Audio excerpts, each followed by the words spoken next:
사랑하는 우리 미랄교회 성도 여러분, 오늘도 말씀 앞에 나오신 모든 여러분들을 주님의 이름으로 환영합니다.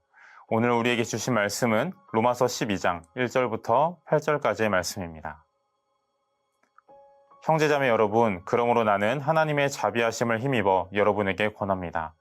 여러분의 몸을 하나님께서 기뻐하실 거룩한 산 제물로 드리십시오. 이것이 여러분이 드릴 합당한 예배입니다. 여러분은 이 시대의 풍조를 본받지 말고 마음을 새롭게 함으로 변화를 받아서 하나님의 선하시고 기뻐하시고 완전하신 뜻이 무엇인지를 분별하도록 하십시오. 나는 내가 받은 은혜를 힘입어서 여러분 각 사람에게 말합니다. 여러분은 스스로 마땅히 생각해야 하는 것 이상으로 생각하지 말고 하나님께서 각 사람에게 나누어 주신 믿음의 분량대로 분수에 맞게 생각하십시오. 한 몸에 많은 지체가 있으나 그 지체들이 다 같은 일을 하는 것이 아닙니다. 이와 같이 우리도 여럿이지만 그리스도 안에서 한 몸을 이루고 있으며 각 사람은 서로 지체입니다. 하나님께서 우리에게 주신 은혜를 따라 우리는 저마다 다른 신령한 선물을 가지고 있습니다. 가령 그것이 예언이면 믿음의 정도에 맞게 예언할 것이요. 섬기는 일이면 섬기는 일에 힘써야 합니다. 또 가르치는 사람이면 가르치는 일에, 권면하는 사람이면 권면하는 일에 힘쓸 것이요. 나누어주는 사람은 순수한 마음으로, 지도하는 사람은 열성으로, 자선을 베푸는 사람은 기쁜 마음으로 해야 합니다. 여러분, 우리가 영어를 처음 배울 때 이 팔품사에 대해서 아마도 배웠을 것입니다. 문장 안에서 이 단어의 기능에 따라서 나누어진 것인데요. 다들 아시는 것처럼 명사, 동사, 형용사 등이 있습니다. 그 팔품사 중에서 접속사가 있죠. 이 접속사는 앞에 나오는 단어나 구 혹은 절이나 문맥을 뒤에 나올 것들과 연결시켜주는 역할을 합니다. 따라서 이 접속사를 어떻게 사용하는가에 따라서 앞의 내용과 뒤의 내용의 인과관계가 결정되는 것이죠. 오늘 본문인 12장 1절을 보면요. 그러므로 라고 하는 이 접속사가 나옵니다. 개역개정에서는 첫 단어로 나오는데요. 우리가 보고 있는 이 새 번역에서는 첫 단어로 나오지는 않습니다. 하지만 형제자매 여러분이라고 이 편지에 수신자들을 부른 이후에 그러므로 라고 시작하는 것이기 때문에 사실상 가장 먼저 등장하는 단어라고 봐도 무방할 것입니다. 다들 아시는 것처럼 이 그러므로 라고 하는 접속사는요. 앞에 나오는 원인과 뒤에 나오는 결과를 이어줄 때 사용하는 것입니다. 그러니까 이러이러한 일들이 있었으니까 그러므로 이러이렇게 해라 혹은 해야 된다 라는 문맥을 완성시키는 것이지요. 앞의 내용이 그러므로 뒤에 나오는 내용의 당위성이 되는 것입니다. 오늘 본문인 로마서 12장은 로마서 안에서의 새로운 챕터가 시작되는 장이기도 한데요. 그러므로로 장이 시작한다는 점에서 짧게는 11장, 전체적으로 본다면 1장부터 11장까지의 내용이 있었기 때문에 12장 이후의 내용대로 살아라 라는 어떤 전환점을 맞이하게 되는 것입니다. 따라서 우리가 오늘 본문의 내용을 잘 이해하려면 앞에 있는 11장 혹은 바울이 권면한 1장부터 11장 전체의 모든 내용을 염두에 두고 12장을 봐야 합니다. 1장부터 11장까지의 내용을 아주 축약해서 요약을 해보면 오늘 본문 1절에 나와 있는 것처럼 하나님은 자비하시다 라는 것입니다. 1장부터 11장까지의 내용을 보면요. 하나님께서는 우리에게 엄청난 자비를 베풀어 주셨습니다. 바로 복음이신 예수 그리스도이십니다. 복음이신 예수 그리스도로 인하여서 이방인이나 유대인 등 인종이나 혈통에 상관없이 그리스도 안에서 모두 하나가 되었습니다. 주님께서 그들을 불러주셨고 그 부르심에는 후회도 없으시며 취소도 없습니다. 설령 그들이 넘어질지라도 그들을 포기하지 않으시고 다시금 복음이신 예수 그리스도께로 돌아오도록 하는 것이 하나님께서 당신의 백성들을 사랑하시는 방법이었습니다. 그야말로 성도들을 포기하지 않는 사랑입니다. 이러한 은혜를 받는 성도들에게 사도 바울은 상대적으로 강한 어조로 권면하고 있는데요. 그 첫 번째가 바로 합당한 예배입니다. 주님께서는 당신의 백성인 성도들이 합당한 예배를 드리기를 원하셨습니다. 이 합당한 예배는 자신의 몸을 하나님이 기뻐하시는 거룩한 산 제물로 드리는 것입니다. 그렇다면 자신의 몸을 주님께서 기뻐하시는 거룩한 산 제물로 드린다 라고 하는 것은 어떤 것을 의미할까요? 레위기 22장 21절을 보면 나 주가 즐거이 받도록 흠이 없는 것으로 골라서 바쳐야 한다. 제물로 바칠 짐승에 어떤 흠도 있어서는 안 된다 라고 말씀합니다. 하나님께 제사를 드릴 때 가축으로 제물을 드렸었는데요. 그 가축은 흠이 없고 온전한 것이어야 했습니다. 당시 제사제도에 대한 관습에 따르면 제물을 어떻게 준비했는지를 알 수 있는데요.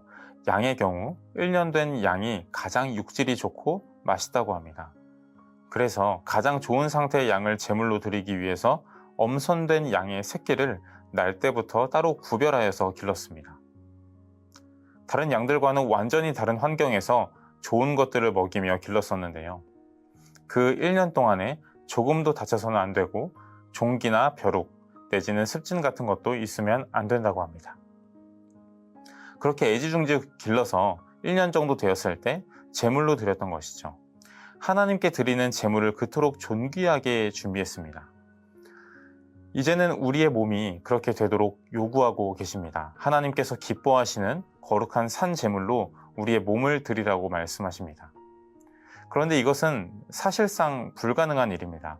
우리의 몸은 스스로 거룩할 수도 없고 살아있을 수도 없기 때문입니다. 여기서 바로 하나님의 자비하심이 등장합니다. 베드로전서 1장 18절과 19절을 보면 이렇게 나와 있습니다. 여러분은 조상으로부터 물려받은 여러분의 헛된 생활 방식에서 해방되었습니다. 여러분도 아시겠지만 그것은 은이나 금과 같은 썩어질 것으로 된 것이 아니라 흠이 없고 티가 없는 어린 양의 피와 같은 그리스도의 귀한 피로 되었습니다. 라고 말씀합니다. 예수님께서 당신을 하나님이 기뻐하시는 거룩한 산 제물로 내어주셨습니다. 자신을 온전하게 내어주신 예수님을 통하여서 우리를 보시기 때문에 우리는 거룩한 산 제물이 되었습니다. 구약시대에는 흠없는 가축을 죽여서 피를 흘렸었다면 이제는 더 이상 제물을 죽여서 피를 흘릴 필요가 없습니다. 예수님께서 당신을 바치셔서 피를 흘린 마지막 제물이 되셨기 때문입니다. 예수님께서 흘린 피는요, 모든 죄를 감당하실 수 있는 보혈이고 특별히 그 보혈로 말미암아 우리가 죄사함을 받았습니다.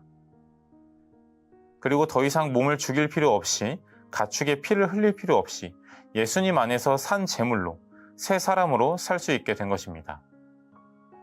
나아가 예수님께서 교회를 사랑하셔서 자기를 내어주시고 우리를 물로 씻어 말씀으로 깨끗하게 하시며 거룩하게 하셨기 때문에 우리는 거룩한 제물이기도 합니다. 정리해보면요. 우리는 스스로 자신의 몸을 하나님이 기뻐하시는 거룩한 산 제물로 드릴 수가 없습니다. 하나님을 기쁘시게 할 수도 없고 거룩하게 할 수도 없으며 우리는 스스로 살아있을 수도 없습니다. 그러니 당연히 제물이 될 수도 없는 것이지요. 그러나 예수님께서 단번에 완전한 제사를 드리심으로 말미암아 그리스도 안에서 우리는 하나님이 기뻐하시는 거룩한 산 제물로 드릴 수가 있는 것입니다. 예수님 안에서 합당한 예배를 드릴 수 있게 된 것이죠. 여기서 이 합당한이라는 말은요, 로기코스라는 단어로 번역한 것인데요. 이 단어는 합당한 혹은 합리적이라는 뜻을 가지고 있습니다. 여기서 합당한의 의미를 취하면 예수님으로 말미암아 우리가 제물로 합당하게 되었다라는 것과 주님께서는 예배를 받으시기에 합당한 분이다 라는 뜻이 됩니다. 합리적이라는 의미를 취하면 기계적이고 자동적으로 하는 것이 아니라 지적인 의지가 수반되어서 능동적이고 자발적으로 예배하는 것이 됩니다. 우리는 이 두 가지의 의미 모두 살려서 한번 생각을 해보아야 합니다. 우리는 예수님으로 말미암아 합당한 제물이 되었고 우리 스스로를 드릴 때 의지적으로 자발적으로 드려야 한다라는 것입니다. 그래서 이 두 가지의 의미를 적절하게 잘 섞어서 한번 정리를 해보면요. 예배 받으시기에 합당하신 하나님께 우리가 언제나 합당한 제물이 될 수 있도록 늘 의지적으로 주님의 뜻대로 살기 위해 노력하고 또 그렇게 살아내는 것입니다. 개역개정에서는 이것을 영적 예배라고 표현했죠. 그래서 우리가 해야 할 일은요, 이제 한 가지로 압축이 됩니다.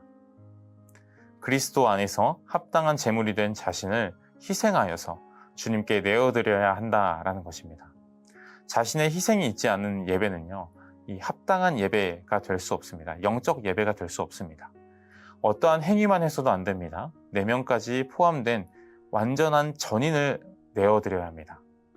그래서 자신을 죽이고 주의 뜻에 순종하며 나아가야 합니다. 제물을 드리기 위해서 1년 동안 구별하여서 아주 정성껏 가축을 길렀던 것처럼 이제는 우리의 몸, 곧 우리 자신의 총체를 구별하여서 주님께로 드려야 합니다. 매일 반복되는 삶 속에서 우리는 우리의 몸과 마음이 주님께 드려질 제물이라는 것을 인지하면서 잘 가꾸어야 합니다. 도덕적으로, 영적으로 늘 순결하도록 잘 가꾸어야 합니다. 예배자 자신이 제물이기 때문에 주님께 바칠 자신을 주의 말씀을 통해 길러지고 또 바쳐질 수 있도록 늘 경건하고 세상과 구별되게 살아야 합니다.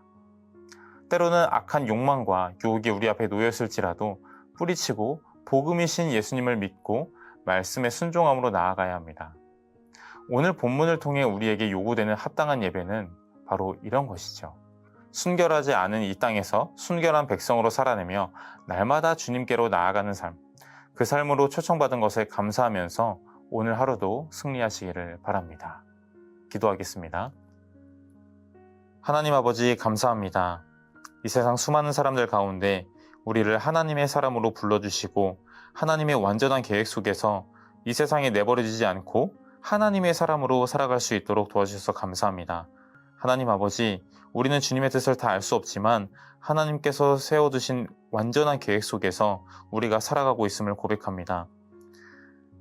우리에게 주어주신 그 하루 속에서 살아갈 때 이 순결하지 않은 세상 속에서 주의 순결한 백성답게 살아갈 수 있도록 도와주시고 우리가 완전하지는 않지만 이 삶 가운데 언제나 합당한 예배자로 나아갈 수 있도록 우리의 모든 생각과 마음과 행동을 주관하여 주시옵소서. 감사합니다. 거룩하신 예수님의 이름으로 기도합니다. 아멘.